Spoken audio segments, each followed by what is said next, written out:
दूसरे उस्ताद जी भी गड्डी लियाउण लगे कोल।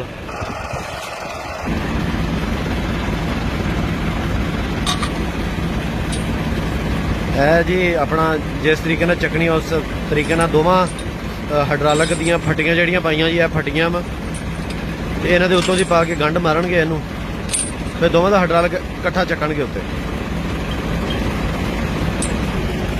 गुड है।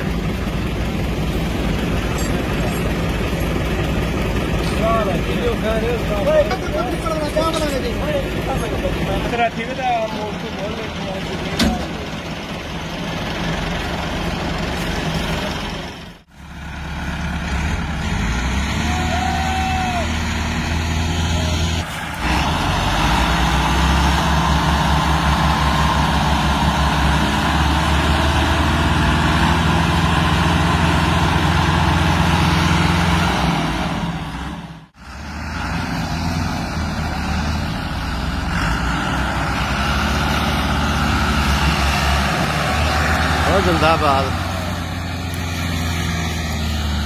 रोको रोक क्योंकि गड्डी एयरलॉक हो गई सी इत्थे।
लो जी माशाल्लाह निकल गई है जी।